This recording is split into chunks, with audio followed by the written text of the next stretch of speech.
Bonjour ou bonsoir, chers auditeurs du Terre-Terre Lorrain. Vous êtes sur Radio Lorraine Enragée, chers auditeurs du Terre-Terre Lorrain et d'ailleurs, bien évidemment.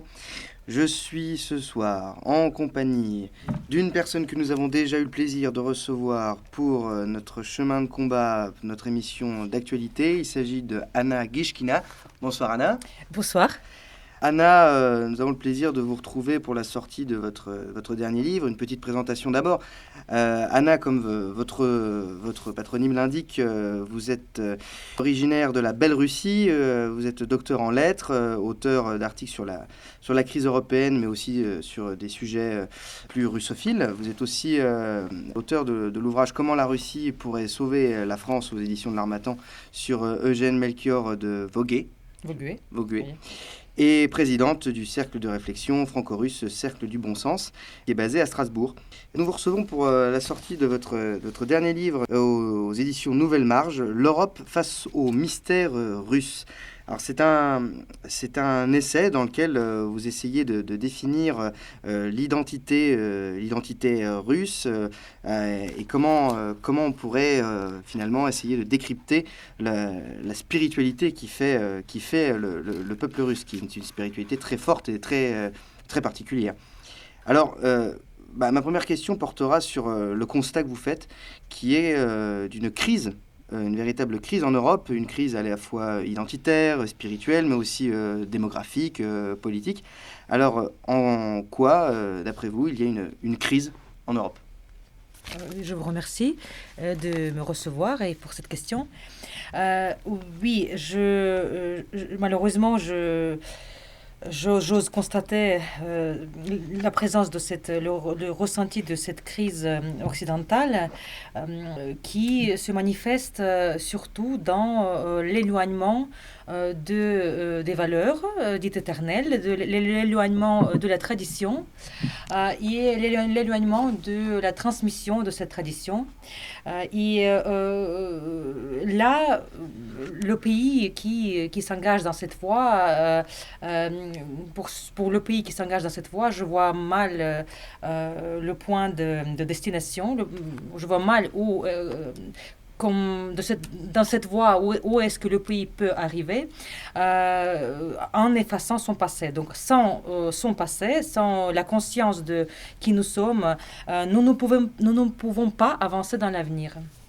Si j'entends ce que vous me dites, actuellement, en 2019, mais évidemment c'est un processus qui s'établit sur des décennies et des décennies, actuellement en Europe, notamment en Europe occidentale, il y a bien donc une très très grave crise, notamment identitaire, Oui. qui affecte les peuples. Vous donnez par exemple, dans votre ouvrage, vous donnez 3 facteurs qui contribuent à la disparition de cette tradition européenne, donc la déchristianisation, commencé au XVIIIe siècle, donc voilà, on voit bien que c'est pas d'hier, fortement accentué à notre époque, le refus de l'Union européenne de respecter le fondement chrétien commun à tous les pays membres de l'Union, et l'immigration massive. Alors en quoi ces 3 facteurs, on voit que c'est très porté effectivement sur l'idée de religion, et en quoi ces 3 facteurs sont-ils liés d'après vous et contribuent à cette crise ? Oui, comme vous avez bien remarqué, ces 3 facteurs tournent autour d'une religion ou de plusieurs religions, mais en tout cas, le sujet de la religion, c'est vraiment au cœur, ça reste au cœur de chaque culture et ça devrait rester au cœur de la culture en tant qu'identité de cette culture. Et alors, quand l'Europe aujourd'hui s'éloigne donc de ses racines, de ses racines chrétiennes, on voit bien que comme conséquence, il y a cette absence de mention dans la Constitution et dans tous les projets européens de cette appartenance de l'Europe à l'histoire chrétienne. Et comme c'est les trois facteurs qui se suivent. Donc, et après, comme conséquence de ce deuxième facteur, c'est la migration massive qui vient vient là où il y a l'espace vide, où il y a la culture qui est en train de disparaître. Et quand ils viennent, peu importe quelle personne qui vient à l'endroit où c'est vide, il commence à construire, il commence à apporter quelque chose de soi. Et c'est normal. Et donc, tant que ce n'est pas construit, tant que ce n'est pas occupé, tant que ce n'est pas fortement installé et ancré, alors là, c'est vraiment un danger parce que il y a d'autres cultures, il y a d'autres. C'est vraiment l'ouverture sur toute chose possible et imaginable qui est très loin, vraiment, qui éloigne l'Occident de son fondement. Est-ce que si on pousse un peu plus loin, est-ce que vous diriez que la logique de laïcité en France, par exemple, c'est propre à la France, mais ce phénomène de laïcité, de séparation entre le politique et le spirituel, est-ce que, si je suis votre fil, est-ce que ça ne contribue pas à ce remplacement, parce que là on est en train de parler de remplacement d'une culture par une autre, à ce remplacement d'une civilisation qui spirituellement est vide, par une civilisation qui, elle, spirituellement est pleine. Autrement dit, qui vient avec des choses fortes. Oui. Alors, je ne pense pas vraiment que c'est le problème de séparation, parce que comme on sait aujourd'hui, la Russie, par exemple, c'est le pays où l'Église et l'État sont séparés, et c'est le pays laïque, hein, et on le revendique, on est conscient, et c'est très bien comme cela. À ce niveau-là, il n'y a pas de problème vraiment de cette séparation, parce qu'on peut se séparer des domaines, mais ça ne contribue pas d'office à la disparition de cette spiritualité. Donc ce n'est pas vraiment cela la raison.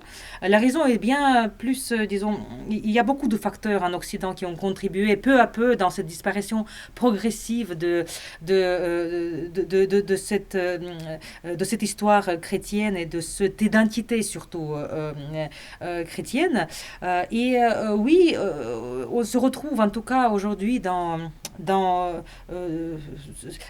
le pays qui est laïque, et c'est bien, mais le pays qui gère mal sa laïcité, parce que la laïcité peut être gérée de différentes façons. La laïcité, ce n'est pas un concept qui doit favoriser l'athéisme. La laïcité, c'est le concept qui donne la liberté de l'expression à toute religion et qui respecte justement les identités déjà de son propre pays et des pays qui viennent et qui vivent sur son territoire. Alors, pourquoi aujourd'hui, donc, si maintenant on revient au christianisme fortement lié à l'État, je ne pense pas que ça va donner aujourd'hui, à l'heure actuelle, une bonne chose, parce que c'est historiquement comme cela et c'est un peu radical d'envisager ce genre de retour. Ce n'est pas possible de retourner au passé. Il faut vivre dans le présent avec les conditions du présent. Il faut construire avec tout ce qu'on a aujourd'hui, et dans tout le bon sens, dans toute logique. Le problème, oui, qu'il y a nous ici, parce que je vis en France, et je dis nous, parce que nous, ceux qui vivent en Occident aujourd'hui, les Européens. Les Européens, voilà. Et nous, alors on voit que, oui, cette faiblesse de la culture où nous vivons, cette faiblesse de revendiquer vraiment le cœur de cette culture, d'être fier de cette culture. Et on voit les cultures fortes qui viennent avec leur identité forte, oui, qui se sentent, qui se donnent le droit de prôner leur vérité. Mais ce n'est pas en tout cas, j'estime que ce n'est pas leur faute. Ce n'est pas ces gens-là qui sont en faute, c'est vraiment le pays qui les accueille, qui est en faute de mal faire. Donc il a mal fait, le pays, et les conséquences que nous voyons aujourd'hui, c'est lié à cette mauvaise politique et cette mauvaise adaptation des cultures, parce que les cultures peuvent peuvent être en amitié, disons, ils peuvent s'apporter l'un l'autre. Depuis toujours, il y a des cultures qui ont coexisté, il y avait des règles à respecter, il y avait quand même chacun était fier de sa culture et c'était très très bien. Mais voilà, aujourd'hui, ce vide ici, je pense que les étrangers le ressentent aussi et ils viennent et ils apportent parce qu'ils sont forts. Vous parlez justement de culture et d'identité. Il y a bien une culture que vous connaissez, une culture que vous connaissez bien. C'est la culture russe. Que pourriez-vous nous expliquer la différence entre les peuples d'Occident et le peuple russe, qui a une identité très forte et en tout cas oui, très particulière. Et vous l'évoquez un petit peu et je trouve ça intéressant parce que vous définissez l'identité russe un peu par la négative. Vous dites, il est évident que l'Occident n'est pas capable de comprendre la Russie parce que les Russes eux-mêmes ne comprennent pas leur pays. Ils ont l'impossibilité de penser leur pays, de le comprendre, de l'expliquer, considérant ce phénomène comme une particularité de la mentalité nationale et en en étant très fiers. Ils sont très fiers de ne pas pouvoir se définir. Oui, c'est ça la Russie, c'est ça la grande Russie qui est tellement paradoxale. J'essaie toujours dans mes réflexions rester réaliste et d'essayer d'analyser vraiment avec la tête froide la mentalité russe et ce que c'est l'âme russe. Oui, nous, c'est très difficile pour nous-mêmes, en effet, de comprendre notre propre mentalité et c'est tellement c'est indéfinissable, c'est quelque chose, comme on dit, Tyutchev disait d'ailleurs, je le cite aussi dans le livre, c'est un autre poète, un grand poète russe qui disait que la Russie est incompréhensible à la raison, il ne reste qu'à croire en la Russie, c'est tout ce qui reste, en nous, les Russes, à croire à notre propre pays pour pouvoir la comprendre. On ne comprendra pas, mais on croit, on y croit. Et comme les autres Russes, toujours ont cru en ce pays. Et c'est pour ça que ce pays a toujours été grand, parce qu'il y avait toujours cette foi en ce pays.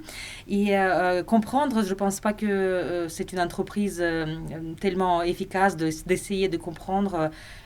C'est vraiment voué à l'échec. Il y a tellement de passeurs et tellement d'ambassadeurs, disons, de cette culture russe en France qui essayaient de promouvoir, essayer de porter cette culture et essayer d'expliquer aux Français.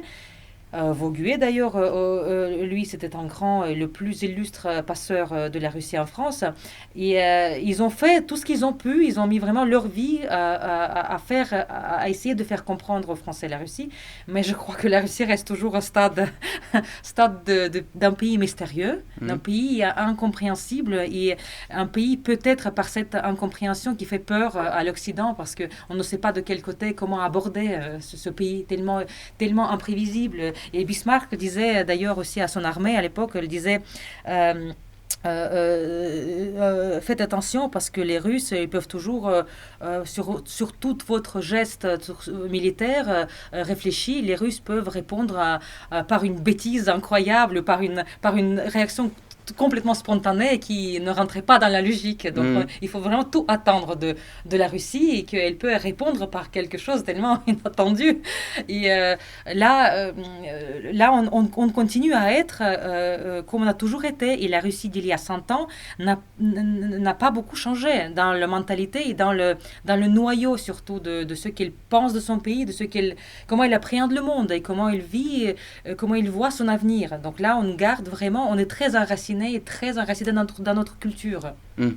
Est-ce que, par rapport à ce que vous développez sur l'identité russe, est-ce qu'il y aurait, ça dénote un petit peu dans votre livre, une volonté de rapprochement entre les peuples européens et le peuple russe dans une espèce de continuum eurasiatique? Certains auteurs russes en parlent d'ailleurs, je pense à Douguin, mais est-ce qu'il y a une volonté, en tout cas quelque chose d'après vous, une sorte de solution pour les peuples occidentaux qui sont effectivement dans une certaine perte d'identité? Et puis vous le développez aussi, j'y pensais pendant que vous parliez, c'est peut-être aussi ce qui explique le fait que la France et la Russie s'entendent si bien, c'est qu'il y a une sorte de magie, je mets ça entre guillemets, mais dans ce qui fait les peuples, ces peuples respectifs. C'est-à-dire que les Allemands se définissent plutôt par une forme de racialité germanique, les Anglais se définissent en fonction de leur insularité, les Italiens, eux, se définissent par rapport à la province d'où ils viennent. Et donc les Français, eux, la longue histoire française ne se définit-elle pas un petit peu comme la Russie, c'est-à-dire une sorte de, à la fois un mélange de foi, un mélange de fougue, un mélange de panache, un mélange et de côté très irrationnel. C'est-à-dire que oui, les Français ont le panache facile et ça s'illustre, enfin, ça se remarque à travers leur histoire et leur bataille. Et un peu comme les Russes ont ce côté un peu fou. Et donc ne faudrait-il pas que ces peuples se rapprochent pour essayer de plus se parler, étant donné Oui, que tout à c'est... fait. L'idéal, bien sûr, c'est cette entente et cette amitié de partage mutuel de ce que chacun peut donner de son côté et apporter à l'autre, hein. Donc c'est vraiment parfait. Ça aurait pu être une relation très riche, hein, de partage parce que les Russes, nous, on est loin d'être parfait parce on vit c'est assez chaotique, on a manque du rationnel en Russie et ce que l'Europe pourrait nous apporter, ce rationnel, oui, cette mesure que nous n'avons pas toujours, rarement. Et la Russie peut apporter plus de spontanéité, plus d'esprit, plus de ciel. Et Dostoïevski d'ailleurs disait à l'époque, c'est peut-être prétentieux de le dire, aujourd'hui les paroles de Dostoïevski peuvent heurter les sensibilités, mais c'était dit, et il a dit que l'Europe nous donne la science, parce que quand même, Dostoïevski, 19e siècle, il faut voir que la science, c'était la religion de la science, c'était le boom de la science, l'explosion de la science. Et il disait que l'Europe nous donne la science, et nous, les Russes, on lui donne Christ. D'accord. Christ. Ouais. Et c'est ça que, comme si c'est l'échange donnant-donnant. Après, c'est peut-être un peu prétentieux, mais je pense qu'aujourd'hui, les Russes, on est en droit de parler en ces termes, que oui, on détient en quelque sorte cette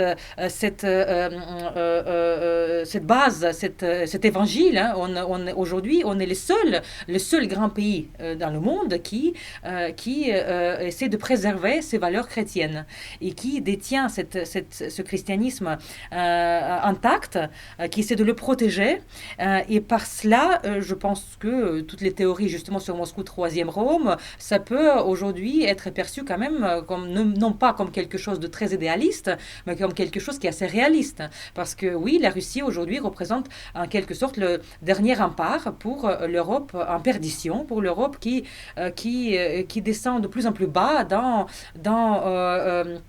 ce rapport à la vie, au monde, à la mort, tous les concepts qui tenaient l'Europe depuis plus de 20 siècles, aujourd'hui se retournent. Mais on efface tout d'un seul geste. Et c'est un geste qui peut être dramatique, hein, d'effacer de cette façon. Et la Russie, oui, on retrouve aujourd'hui finalement cette vérité dans les écrits de Dostoïevski, des écrivains russes comme Solovyov, Franck, et beaucoup d'autres qui parlent de cette sainte Russie et qui a une mission en quelque sorte de garder cette éternité, parce que dans mon livre je parle du temps et d'éternité, et oui, cette éternité, c'est ce rapport à la vie qui est le rapport à l'éternité aussi, et qui peut donner l'exemple, en tout cas, de réflexion sur eux-mêmes, aux Occidentaux. C'est de réflexion sur leur propre culture et leur propre façon de faire. Peut-être ça peut même ça pourrait provoquer une prise de conscience, de dire, d'être conscient de ce qu'on est en train de perdre ici et des conséquences que cela peut engendrer. Parce que beaucoup de gens aujourd'hui en Occident, les médias traditionnels, les politiques, le président Macron en tête de file, nous mettent en garde face à la Russie en nous disant la Russie est une dictature, le peuple russe, c'est particulier, ce sont des va-t-en-guerre, etc. etc. Pourquoi aujourd'hui l'élite française, chacun peut en avoir son avis, mais pourquoi l'élite française est si dubitative et met en garde le peuple français face à la Russie? Alors, à mon avis, il y a une raison qui est bien simple, parce que aujourd'hui, la Russie, c'est le pays qui met les bâtons dans les roues d'une grande machine mondialiste, bien sûr que le monde, les leçons de la démocratie américaine qui essaie de contaminer un peu le monde entier, et quand ils voient qu'il y a une opposition tellement forte, cet énorme pays qui est une civilisation en lui, c'est pas juste un pays, c'est vraiment une civilisation entière qui s'oppose à cet avancement et à ce monde nouveau. Et ça freine un tout petit peu les ambitions de dirigeants, des dirigeants occidentaux. Ils auraient bien préféré quand même, à mon avis, c'est logique qu'ils auraient préféré de travailler dans un rythme, ensemble, dans le même sens, avec tout le monde, et que ça faciliterait vraiment l'avancement de ce projet mondial. Mais bon, la Russie, elle ne participe pas, elle s'obstine à ne pas rentrer en jeu avec les règles de jeu qu'on lui impose, et elle estime que pourquoi quelqu'un d'autre va imposer ses règles de jeu si elle a le droit de jouer à ses propres règles.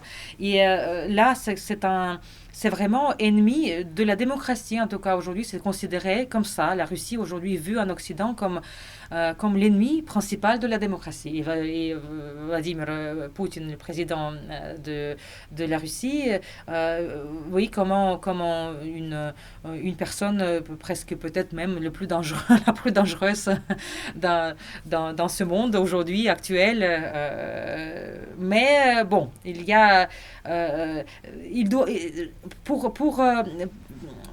à un moment, il faudrait trouver une solution pour avancer et pour ne pas faire semblant que la Russie n'existe pas ou parce que ce n'est pas possible, elle existe, tout le monde le sent, tout le monde le sait, et il faudra essayer de faire avec, il faudra vraiment trouver le consensus, et j'espère que les diplomates, en tout cas j'espère vraiment, je ne perds pas l'espoir que peut-être il y aura un débouché, il y aura une compréhension de la situation, oui, dans le sens d'entente des pays, oui, en tout cas de la Russie avec les pays occidentaux. Dans cette incompréhension entre les pays occidentaux et la Russie, n'est-il pas un problème vis-à-vis de ce qu'on appelle les droits de l'homme? Bon, c'est une expression un peu fourre-tout, dans laquelle on met à peu près tout ce qu'on veut.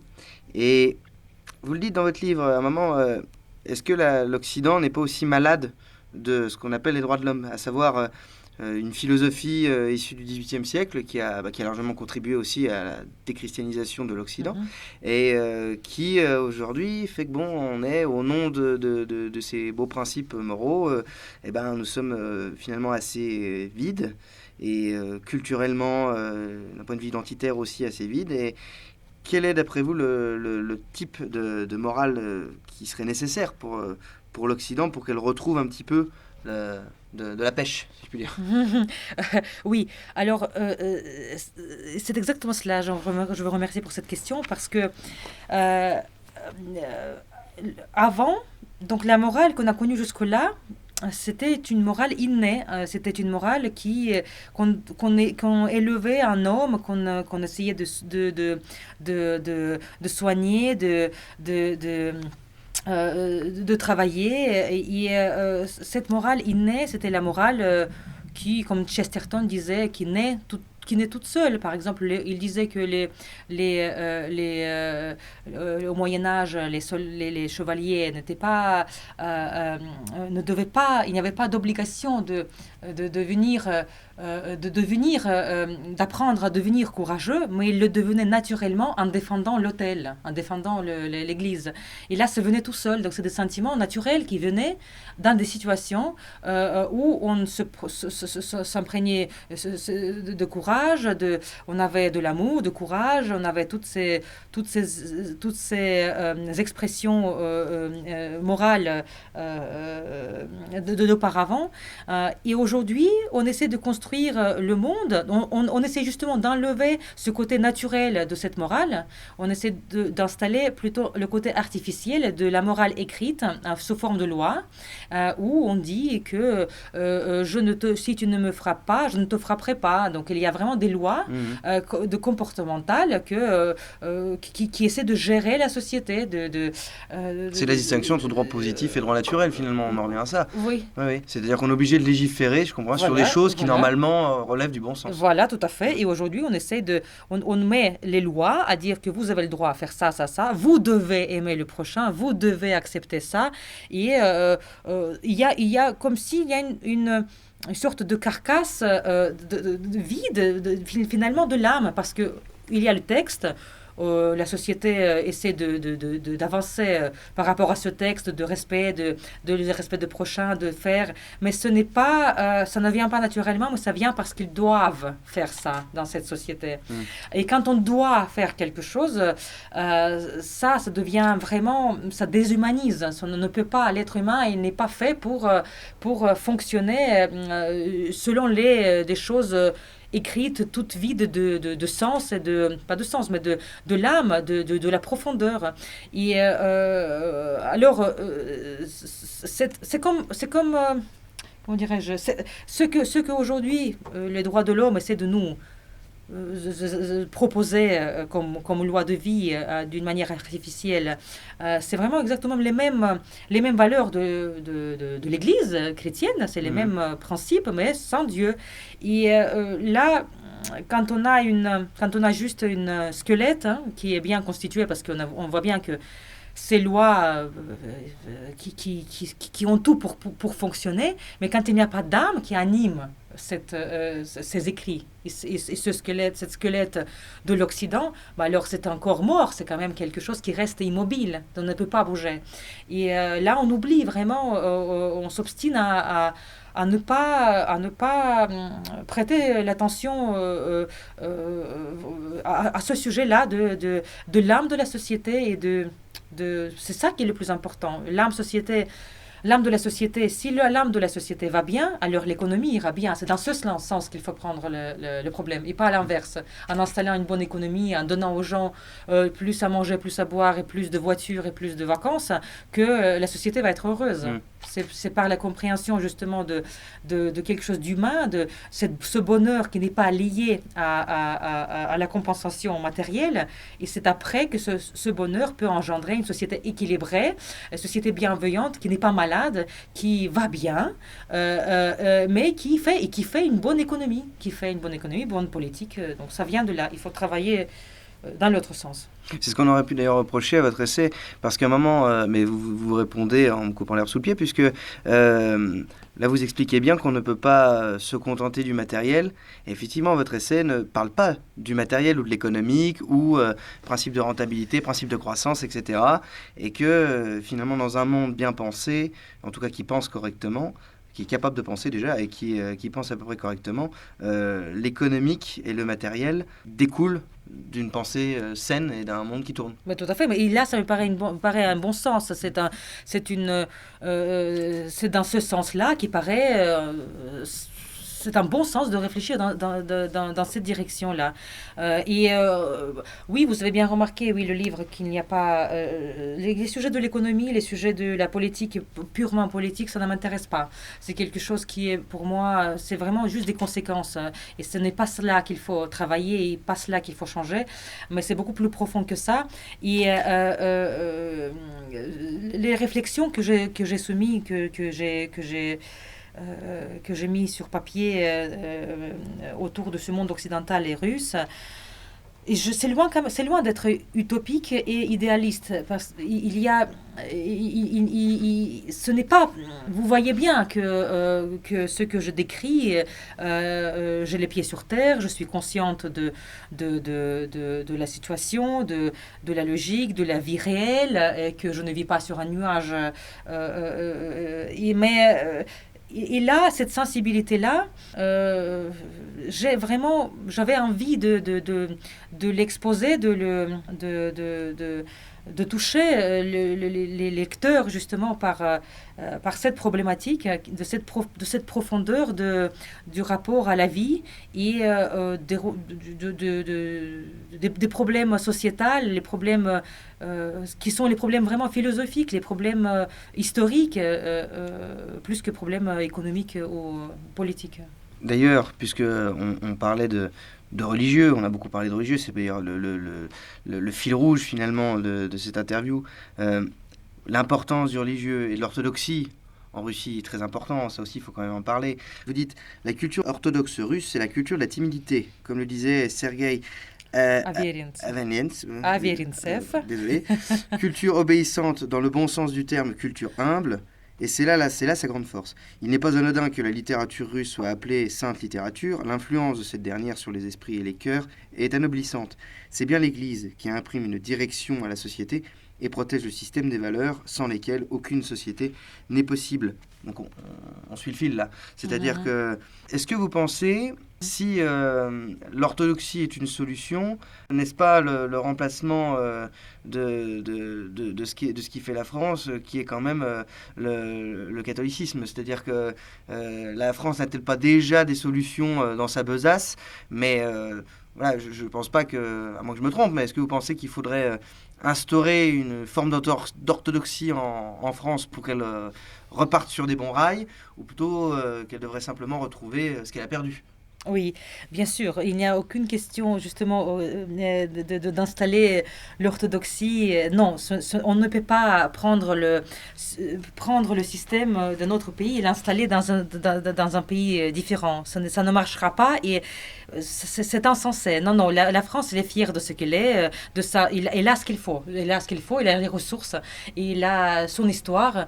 Et elle peut, en réfléchissant justement en réfléchissant sur son passé, en trouvant aujourd'hui des forces et de cette inspiration en elle-même, dans son christianisme catholique, dans sa voix, dans cette fierté de sa propre voix. Bien sûr, c'est juste la question de la volonté, la question de revenir à l'essentiel, de cet amour du pays, véritable amour du prochain, véritable amour de la famille. Et toutes ces valeurs-là, ce sont des valeurs qui vont... Oui, en quelque sorte faire, pas le retour, mais cette conscience, faire revenir cette conscience catholique de l'identité française. Et ça, c'est déjà énorme. On ne demande pas plus, parce que la Russie ne peut pas dire que c'est le pays où tout le monde va à l'église, il n'y a que des croyants. Loin de là, on a quand même le pays où je ne pense pas qu'on est tellement beaucoup plus pratiquants que vous dans les églises. Il y a beaucoup de Français qui vont à l'église. Ce n'est pas ça le problème. On n'est pas un pays tellement religieux, mais on a un pays qui a la conscience orthodoxe de son identité. Et il ne faut pas forcément être croyant, pratiquant pour avoir une conscience de sa propre identité. Et pourquoi la Russie est forte et pourquoi la Russie ne tombe pas? Et depuis déjà tout ce que l'histoire lui a, disons, tout ce qu'il a connu dans son histoire, tous les 100 ans, c'était des bouleversements très, très durs. Et la Russie, à chaque fois, il était à plat. Il perdait tout, l'économie, il perdait tout à part ses valeurs. Donc il perdait tout, mais il se relevait toujours et il retrouvait ses forces parce qu'il y avait même le socialisme en Russie au XXe siècle. Tant que notre conscience profonde de notre histoire et de qui nous sommes, de cette orthodoxie culturelle, elle est présente dans les esprits du peuple, alors là, on a peur de rien. Il n'y a plus rien qui peut arriver à un pays qui a cette conscience. Et si seulement l'Occident pouvait avoir cette conscience de sa profondeur, de sa grande histoire, de tout ce que les anciens ont fait pour notre vie, pour votre vie d'aujourd'hui, quelle souffrance, ce que le pays a vécu, et tout cela,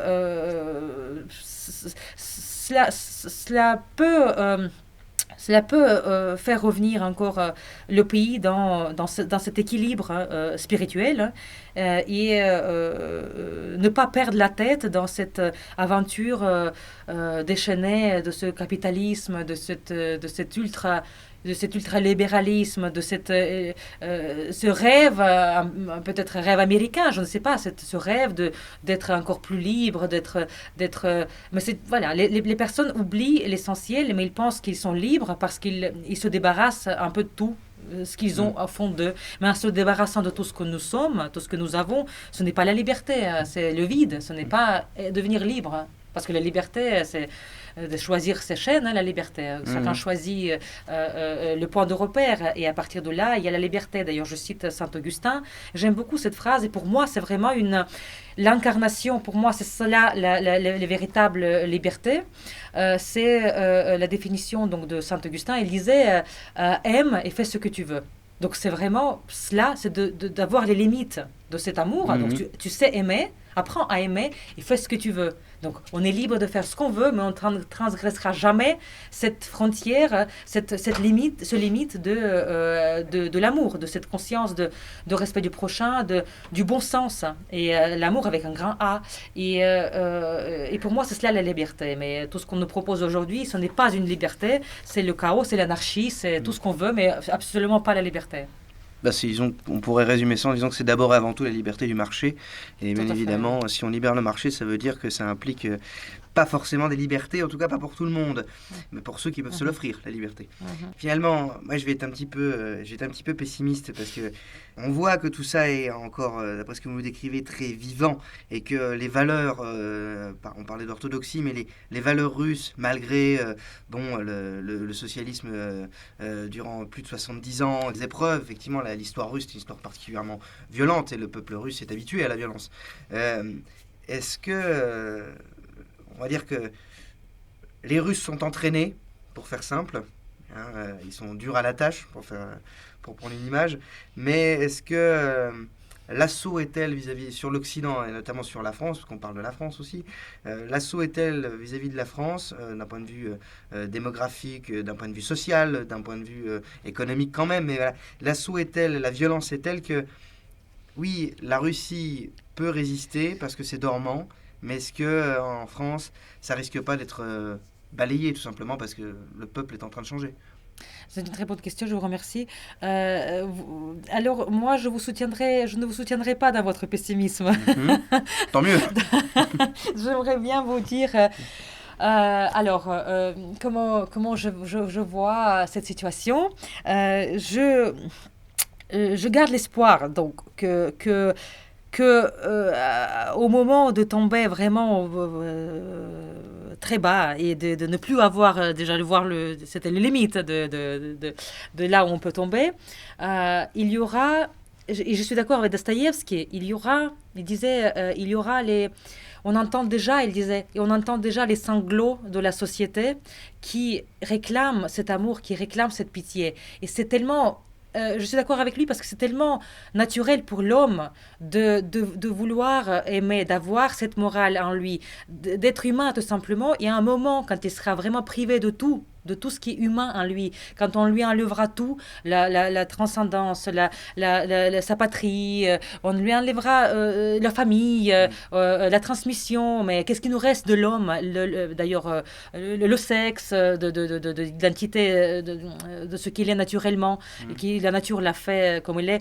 Et là, quand on enlève vraiment tous ces éléments qui sont tellement humains, c'est tellement propre à l'être humain, que l'être humain, il sera dans une situation où il ne saura plus qui il est. Il aura faim, il aura soif, il aura nostalgie de ce qu'il était. Et je pense que du point de vue anthropologique, il y a la nature humaine prendra dessus. Et j'y crois vraiment fortement parce que l'être humain ne change pas au fond de lui. Il y a tellement de siècles qui ont passé, mais nous, on est les mêmes qu'il y a 20 siècles. L'humanité quand l'homme a atteint une certaine façon, un certain niveau de compréhension de lui et du monde où il vit, alors là, son cerveau, le fonctionnement physiologique de l'homme voudra quand même qu'il se reprenne. Il y aura toujours ce retour, à mon avis, il y aura le retour de l'humain. Donc en l'homme. Je ne sais pas quand, je ne sais pas par quelle tristesse et souffrance on doit passer, et drame historique, mais on y reviendra. Donc il y aura quand même, cette nostalgie de l'humain. Toutes tout ce qui se passe aujourd'hui, tout ce qu'on nous offre, nous propose sous des formes tellement alléchantes, tellement bien emballées, que c'est cela l'avenir de l'humain et qu'on doit être heureux d'être différent, que l'homme a changé, on dit que nous ne sommes plus les mêmes et qu'aujourd'hui on n'a plus besoin de famille, plus besoin de cet homme vide de tout. C'est un homme mort. Oui. Vous nous parlez d'un homme, l'homme qu'on nous décrit là, en tout cas l'homme considéré comme moderne, avalisé par le marché et puis totalement bouffé par les différents éléments que le marché lui propose, est en fait un homme mort. Puisque privé de tout ça, mais non, qu'est-ce que reste de l'homme? Sans famille, sans identité, quelle qu'elle soit, sans dignité. C'est une machine à travailler et à consommer. Mais je ne pense pas que c'est cela la vraie destination de l'homme. Et c'est très bas, disons, de réduire l'homme à ça. L'homme, c'est beaucoup plus haut que ça. L'homme contient en lui tout l'univers dans son cerveau. C'est un être tellement évolué de la nature. Il n'y a personne d'autre qui est plus haut que nous dans ce qui a été créé par la nature. Et nous, on gaspille de cette façon notre potentiel, notre façon de... On peut faire des grandes choses dans la vie, on peut avancer, on peut faire de la beauté, on peut faire quelque chose de beaucoup plus haut, on peut regarder le ciel, mais nous, à la place de cela, on nous apprend aujourd'hui à regarder le sol, à se contenter des choses laides, d'aimer la laideur, c'est une perversion, on pervertit l'homme, et dans cette perversion, à un moment, à mon avis, il y aura quand même le malaise, parce que bon, les psychiatres, j'ai des amis psychiatres aussi avec qui je discutais à ce sujet, et que il y a quand même le mémoire historique dans le cerveau de l'homme, que le cerveau, voilà, il est toujours le même. Il y a cette mémoire historique, et il y aura toujours ces pulsions, cette volonté d'être ce qu'il est véritablement au fond de lui. Et homme, historiquement, l'homme avec tout son bagage historique, et dénaturer l'homme de cette façon, ça ne donnera rien de bon, et en tout cas l'homme, il sera jamais heureux dans cette condition de déshumanisation. J'ai été pessimiste, essayons de terminer sur une note plus positive. Vous donnez aussi une autre solution pour l'Occident, et évidemment vous êtes docteur en lettres, donc on ne pouvait pas passer là-dessus, c'est la littérature. Et quelle littérature? C'est la littérature russe, bien que ce ne soit pas une littérature forcément très gaie, très amusante. Mais en attendant, la littérature russe comme source d'inspiration pour l'Europe, ce que vous dites par exemple, les œuvres russes pourraient être envisagées non seulement comme un moyen indispensable à l'enrichissement littéraire de la France, mais aussi comme une leçon de vie et un remède à l'ennui, au matérialisme, au pessimisme et à la déchéance morale et spirituelle que cette dernière connaît aujourd'hui, comme ce fut déjà le cas à la fin du XIXe siècle.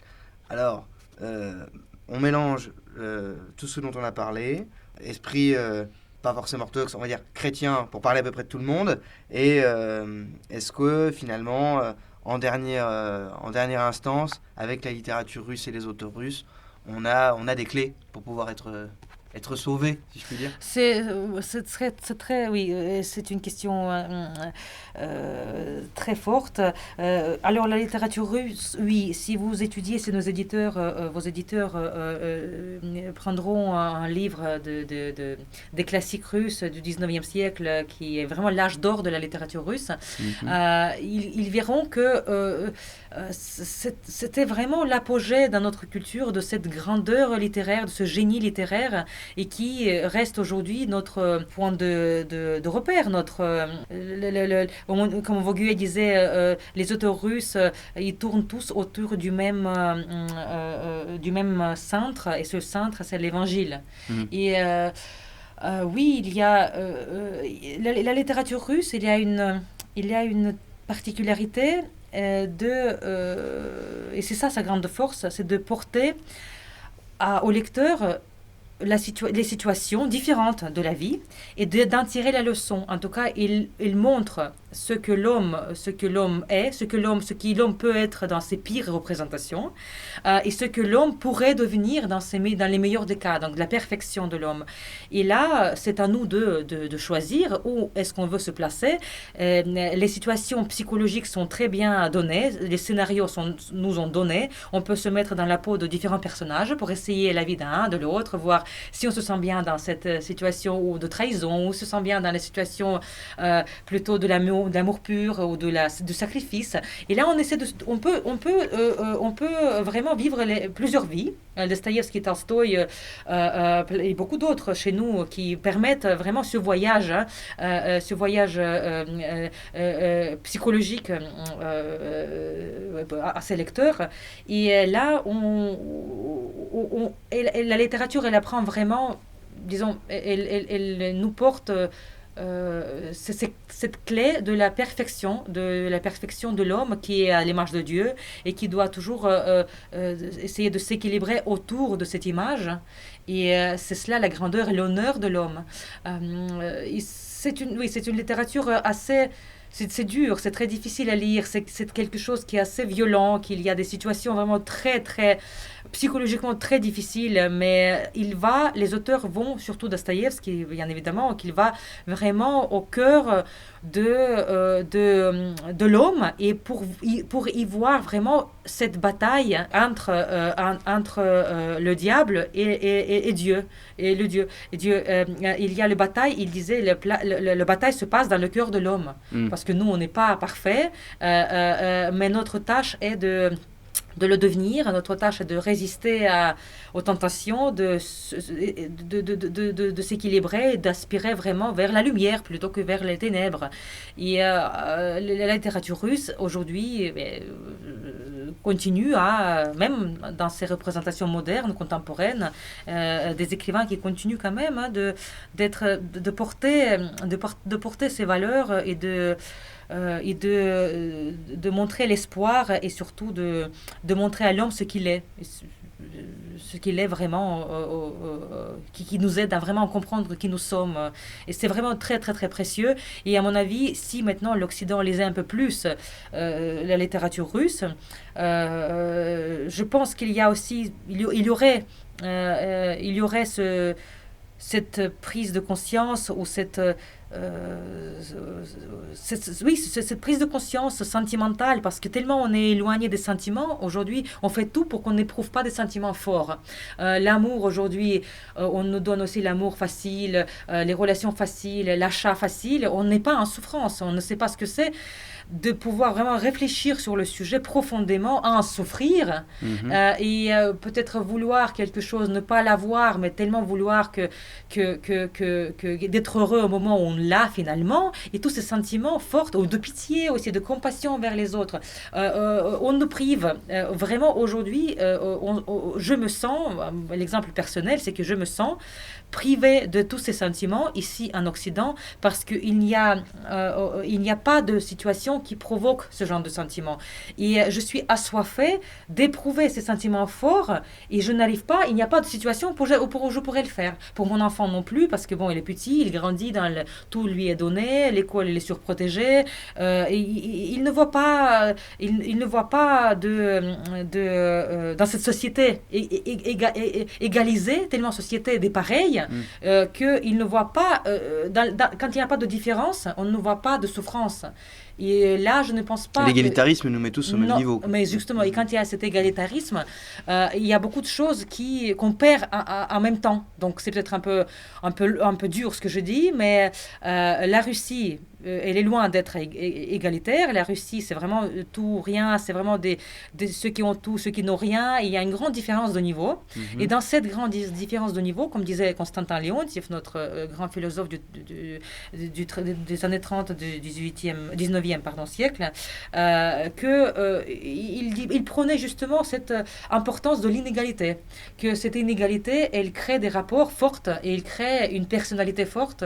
Il y a une autre réflexion vers la vie, on comprend ce qu'on n'a pas, on comprend peut-être ce qu'on a de trop, mais il y a beaucoup d'émotions très humaines et de souffrances qui permettent d'avancer. Parce que quand on enlève la souffrance, rien qu'aujourd'hui, souffrance physique, de douleur, on ne sait pas ce que c'est non plus. On essaie toujours de nous protéger, de prendre des médicaments quand on a mal à la tête. On ne veut pas souffrir. On fait tout pour ne pas souffrir. On dit souvent d'ailleurs, oh, il est mort, le pauvre, il est comme si la mort, on fuit la mort et on la met de côté. Oui. Il suffit de regarder ce qui se passe avec les EHPAD, etc. on se débarrasse finalement de nos vieux en disant Voilà. de toute façon la mort n'est pas belle à voir, quand bien même la mort est une étape de la vie, ni plus ni moins. Et on refuse effectivement, on refuse la souffrance, on refuse d'affronter vraiment la réalité en face. Et moi-même aussi, je n'ai pas vraiment non plus, je n'ai pas envie de souffrir. Et si maintenant et c'est cela que je n'aime pas en moi. J'essaie de résister, mais c'est tellement dur dans la société où on vit. On ne peut pas, on est trop tenté de ne pas souffrir. Mais bien sûr, qui veut souffrir si on peut ne pas souffrir? Quand on vous propose maintenant, tiens, tu peux prendre ça, tu vas pas souffrir. Mais je suis pas masochiste à ce point, disons, de pouvoir vouloir choisir la souffrance. Mais quand elle est là et quand elle est malgré elle et on ne peut pas faire grand-chose, on est dans la situation où on est obligé, ça apporte à l'humain, ça apporte beaucoup à l'humain. Et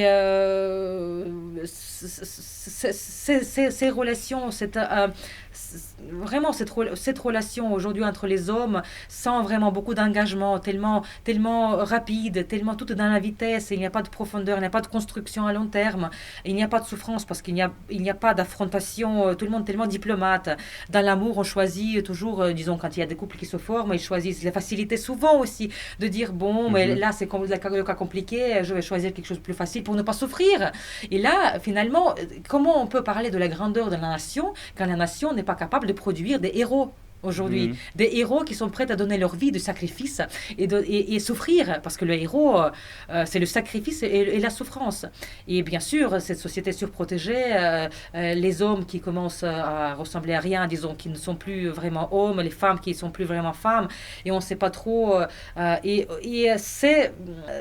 ce n'est pas beau à voir, c'est vraiment triste à voir là où l'humain, où nous en sommes. Et quand on dit aujourd'hui en Occident, souvent sur les pays donc, en développement, on dit ça, le troisième pays en développement, les pays du troisième monde qui sont en retard peut-être et que y a on voit bien aujourd'hui que ça gêne beaucoup les pays qui sont en avance, beaucoup en avance et qui veulent aller en avance encore plus, et qu'il y a des petits pays là qui pouvaient peut-être leur donner plus d'argent, plus d'économie, être plus fonctionnels, plus à jour, mais les pays ne veulent pas se mettre à jour parce que les pays avancent à leur rythme, parce que les pays sont heureux dans leur développement où ils sont.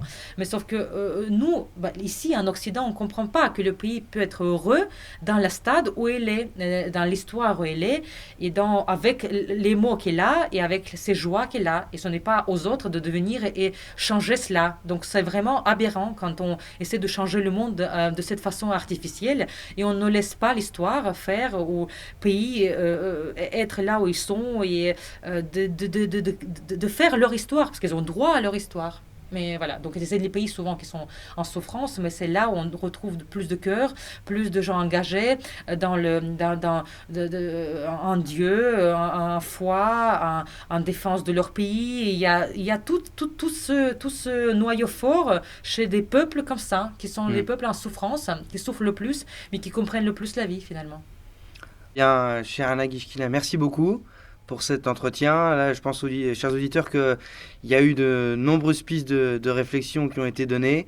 Donc, je vous recommande l'ouvrage de notre invité, L'Europe face aux mystères russes, Transcendance, Nation, Littérature, aux éditions Nouvelle Marge, préfacé par Jacques de Guibon, de l'Incorrect, je crois. Oui. Lisez cet ouvrage pour comprendre un petit peu ce qu'est l'âme russe. Hein. C'est compliqué à définir, mais vous aurez déjà quelques pistes. Et puis, lisez les Russes. Il y a le choix, hein. Tolstoï, Dostoïevski, Pouchkine et bien d'autres. Je vous invite, chers auditeurs, à partager cette vidéo, à mettre un pouce bleu, à aller nous voir sur la page Facebook, à retrouver également les autres ouvrages d'Anna que nous mettrons en description de la vidéo, et à nous aider si vous avez l'occasion en allant sur notre compte Tipeee. Et je tiens aussi à remercier les tipeurs qui nous aident d'ores et déjà. Bien, comme disait le menhir, la vie commence toujours demain. C'était François-Xavier Consoli. Je vous dis à la prochaine et une excellente soirée avec les Russes. Il est des œuvres d'art qui nous forcent en quelque sorte à choisir, parce qu'elles vous prennent à la gorge, pour ainsi dire, et elles disent, voilà une vision du monde, de Dieu, de votre rôle dans le monde. Choisissez entre nous. Nous avons des visions opposées, antagonistes, et pour moi, ce sont là les deux géants du roman qui est après tout la forme contemporaine par excellence, la forme qui a succédé au poème épique, au drame tragique. Nous sommes dans le siècle, si vous voulez, ou dans le second siècle du roman, et ce sont les deux grands maîtres de cette forme, et quoique nous puissions les apprécier tous deux, je crois que chaque homme, en soi, choisit l'un plutôt que l'autre. C'est-à-dire, disons peut-être pour simplifier les choses, le rationalisme, et puis d'autre part l'irrationnel. Dostoïevski, en somme, et pour simplifier, dit au monde entier, si vous voulez, le royaume de la justice sur terre, le royaume de la raison, vous aboutissez par la ruine, par l'inhumain, par le monde concentrationnaire qu'il a prévu dans les possédés et dans les Karamazov. Et Tolstoï dit non, c'est ici qu'il faut bâtir le royaume de l'homme et de Dieu, et si vous vous esquivez en pensant au ciel, au transcendant, alors vous aboutirez par l'injustice. Et les deux solutions sont antagonistes et très ennemies. Elles ne s'admettent pas également toutes deux, et je crois d'instinct, de raison, de sensibilité, nous choisissons. Pourquoi, plus précisément, avoir choisi deux Russes? Parce que je crois que dans le roman, ce sont les géants.